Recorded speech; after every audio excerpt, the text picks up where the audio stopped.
Hi, I'm Aaron Heinen with Phoenix, and I'm here to answer some DryLINK frequently asked questions. And today we're going to go over editing equipment name, adding notes, adding readings from a graph, and how to use alerts.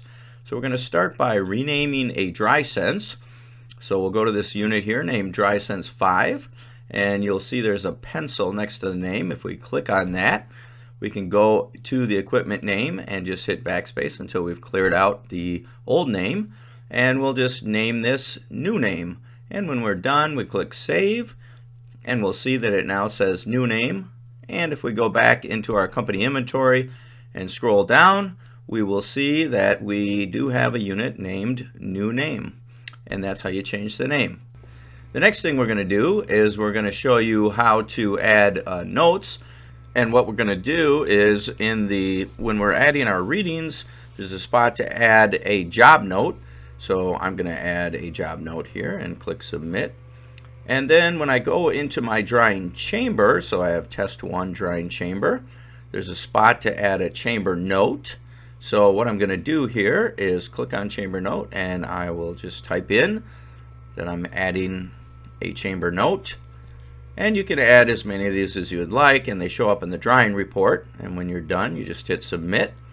And that's how we add notes in DryLINK. Now the next thing we're going to do is we're going to show you how to add a reading from a graph in DryLINK. So we're going to go into an actual visit and we're going to edit a reading. So we're going to click on the pencil and we're going to go find the reading that we want to edit. So we're going to scroll down here and we'll select this one here and we'll click on the pencil and then Find on Graph. And after we do that, you'll see that a graph shows up. And there's many variables that we can pick from: temperature, RH, grain depression, and the flag shows the ones we have selected, and then we can click to add that to the graph. And that is how we add a reading from a graph. Now, the next thing we want to do is show you alerts.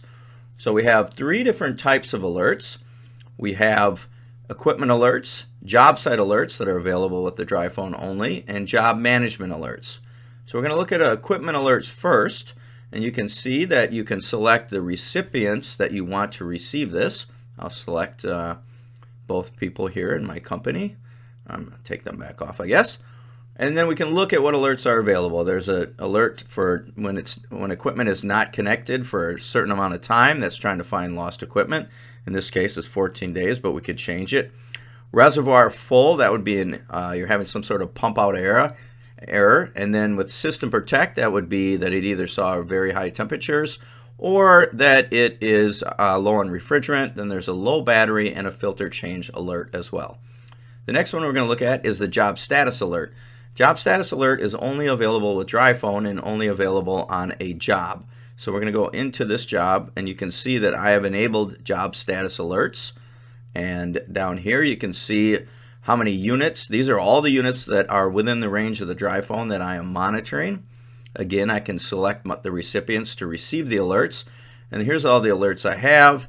There's DrySense offline with a duration, equipment offline, dry tag offline. Those are both with durations.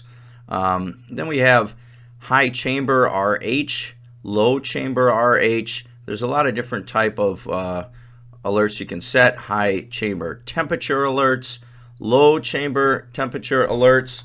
And when we get down to the bottom, you're going to see that we actually have one that is dual. This is chamber GPP slow to decrease. So in 12 hours, if it hasn't dropped 10 GPP, please let me know. And all of those are adjustable, of course. So those are all your job status alerts that are available with the DryPhone. And the last type of alert is called the job management alert. This is good for people in the office. Again, I can select recipients in my company.